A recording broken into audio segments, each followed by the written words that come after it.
Et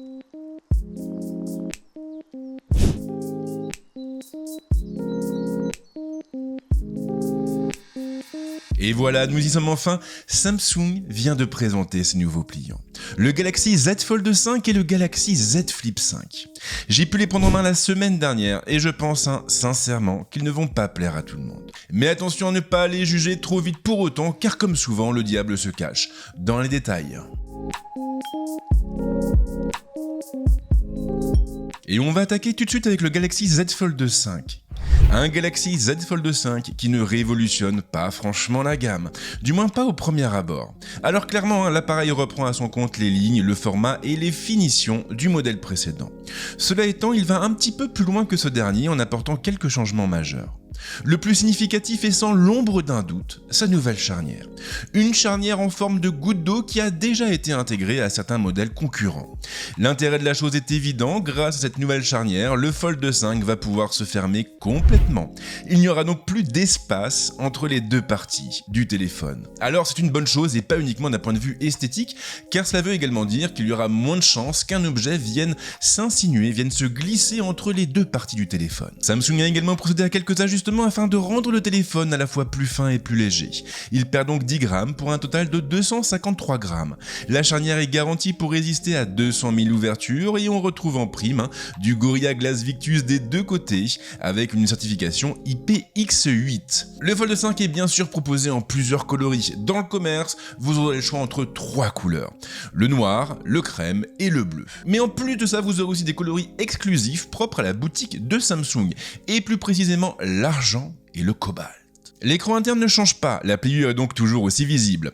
En revanche, la dalle est un petit peu plus lumineuse, elle atteint les 1750 nits contre 1300 sur le Fold 4. Le téléphone sera donc plus confortable à utiliser en plein soleil. La fiche technique évolue pas mal, Samsung s'est focalisé ici sur deux éléments, la puissance et l'autonomie.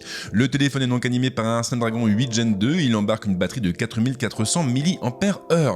La puissance de charge reste en revanche limitée et elle ne pourra pas dépasser les 25 watts. Et soyons clairs, c'est quand même très dur à encaisser et encore plus pour un smartphone positionné sur un segment premium. Samsung a également revu le volet photo et ici le Galaxy Fold 5 se calque sur les Galaxy S23. On retrouve donc 3 focales avec un zoom x3. Le téléphone fait en revanche l'impasse sur le x10 et il faut reconnaître que c'est dommage. Les amateurs de photos auront donc tout intérêt à rester sur le Galaxy S23 Ultra. Pas de changement non plus du côté des caméras selfies, on reste sur du 10 millions de pixels sur l'écran externe et sur du 4 millions de pixels sur l'écran interne. Et attention car cette dernière est toujours aussi visible, exactement à l'image du modèle précédent. Mais on a en plus quelques changements sur la partie logicielle. Le multitâche n'a pas changé et vous pourrez toujours afficher 3 applications à l'écran.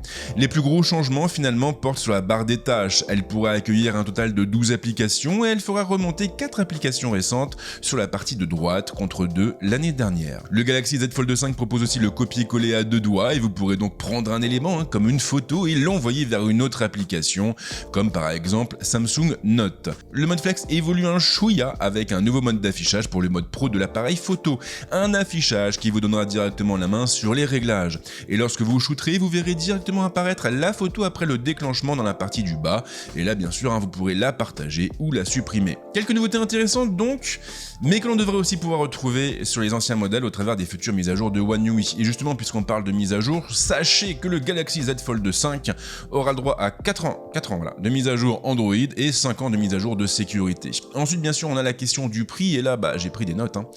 Donc en gros, ça pique pas mal. Vous avez 3 modèles, un modèle 256 Go, un modèle 512 Go, un modèle 1 Tera. Ils sont respectivement proposés à 1899 €, 2039 € et 2279 €.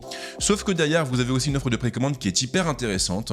Samsung va doubler l'espace de stockage pour tous les modèles commandés, ce qui veut dire que si vous commandez par exemple un Galaxy Z Fold 5 de base à 1899 €, vous repartirez avec la version 512 Go. Ça fait très plaisir, d'autant plus qu'on a derrière un bonus de reprise de 100 €. Si bien que si vous avez un téléphone qui a encore la cote chez Samsung dans vos placards, et bien vous pourrez repartir avec un Galaxy Z Fold 5 512 Go pour un prix, disons, tournant autour des 1200-1400 €. Et là, en revanche, ça devient quand même très intéressant. le Galaxy Z Flip 5, lui, apporte un véritable vent de fraîcheur. On a plusieurs améliorations notables, des améliorations qui vont changer radicalement la manière dont vous l'utilisez. La nouvelle charnière en forme de goutte d'eau répond bien entendu présente, et tout comme le Fold 5, le Flip 5 pourra donc se fermer complètement. Il n'y aura plus aucun espace entre les deux parties le composant. Il est aussi un petit peu plus fin, de 2 mm, et il hérite des mêmes finitions que le Fold 5, avec 4 coloris de base, graphite, lavande, crème et verre d'eau, et 4 coloris exclusifs au site de Samsung, le jaune, le cobalt, le vert et l'argent. Mais la vraie nouveauté vient de l'écran externe, un écran qui est beaucoup plus grand que sur le modèle précédent. Et en réalité, elle recouvre même toute la partie supérieure du téléphone. Mais attention, car Samsung ne s'est pas contenté d'agrandir bêtement la diagonale de l'écran. La firme a aussi revu ses fonctions. Ses ingénieurs ont donc développé de nouveaux widgets, des widgets qui afficheront davantage d'informations à l'écran. On pourra par exemple visualiser un itinéraire sur Google Maps ou encore une partie de notre carnet d'adresses. Afin de le rendre plus pratique à utiliser, Samsung a également développé de nouvelles interactions, des interactions calquées sur les gestures habituelles. Il suffit donc de faire des balayages dans un sens ou dans l'autre pour changer l'écran d'accueil, afficher tous les widgets configurés ou encore accéder aux réglages rapides. La personnalisation est aussi plus poussée, vous pourrez bien entendu modifier le fond d'écran et l'horloge, mais aussi définir les widgets à afficher ainsi que leur ordre. Samsung a fait en sorte que vous vous sentiez comme chez vous. Et puis bien sûr, la partie technique évolue aussi en se calquant sur ce que propose le Fold 5. L'écran interne atteint les 6,7 pouces de diagonale avec une définition en Full HD+. On reste bien entendu sur une dalle LTPO avec un taux de rafraîchissement variable compris entre 1 et 120 Hz. L'écran externe reste pour sa part calé à du 60 Hz et il s'étire sur 3,4 pouces contre 1,9 l'année dernière. Pour animer l'ensemble, Samsung a opté pour un Snapdragon 8 Gen 2 avec une batterie de 3700 mAh.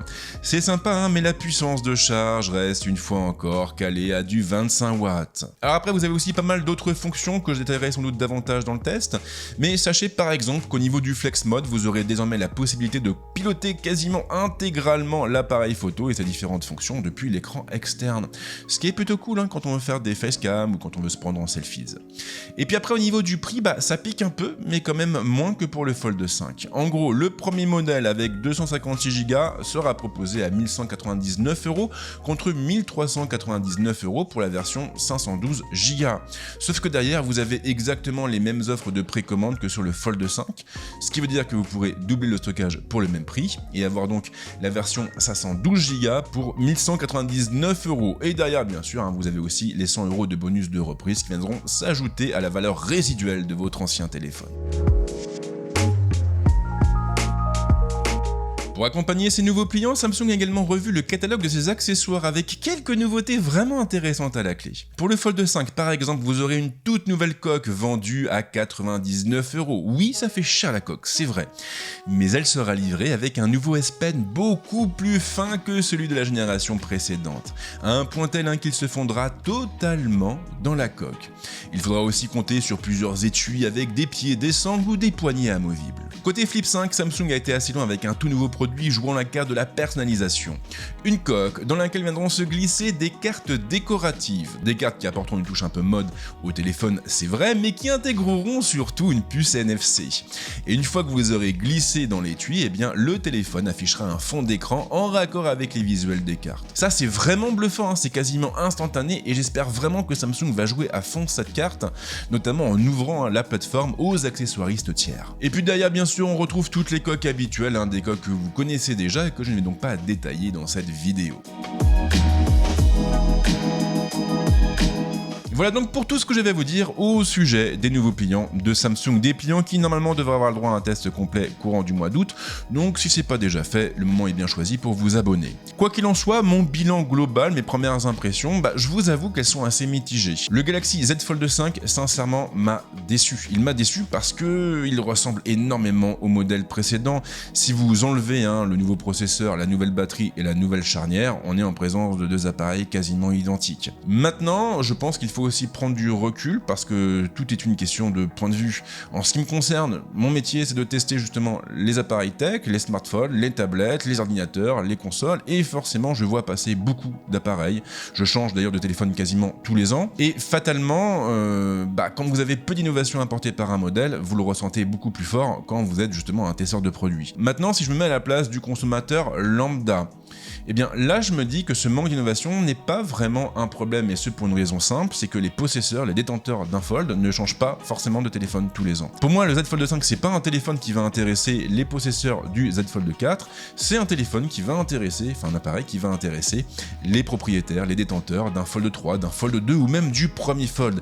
Et si c'est votre cas, alors oui, ça vaut vraiment le coup de passer sur ce nouveau modèle, du moins si vous en avez les moyens. Et puis après on a le Flip 5, et le Flip 5, bah franchement c'est un gros coup de cœur. Moi j'adore cette gamme déjà de base, je la trouve hyper intéressante, elle est très lookée, en même temps c'est aussi un produit qui est idéal quand on veut se détoxifier un petit peu des réseaux sociaux, et là avec ce nouvel écran externe qui est beaucoup plus grand, et bah ça ouvre clairement le champ des possibles. Après bien sûr Samsung a présenté d'autres produits durant son événement, j'en ai pas parlé dans cette vidéo, mais on a le droit aussi à 2 nouvelles montres connectées et à toute une nouvelle gamme de tablettes premium. J'avais plus ou moins prévu d'en parler dans cette vidéo, mais je me suis dit que ça risquait quand même de la rendre assez longue et assez indigeste. Du coup, eh bien, je vais essayer d'avoir ces produits en prêt en août ou en septembre pour vous en parler plus en détail. Merci en tout cas de m'avoir suivi jusque là, et surtout, merci vraiment pour votre fidélité, parce que on a eu un mois de juillet quand même qui était assez fantastique. Mes vidéos vous ont beaucoup plu, j'ai eu plein de commentaires hyper positifs et ça me touche vraiment énormément, ça me donne envie en fait de continuer à faire ce que je fais, et ça me prouve surtout que je suis plus ou moins, enfin que je me dirige dans la bonne direction, donc ça c'est vraiment cool. Donc encore une fois, un grand merci à vous, et c'est promis, on se retrouve très vite avec d'autres contenus ici et puis probablement ailleurs. Ciao.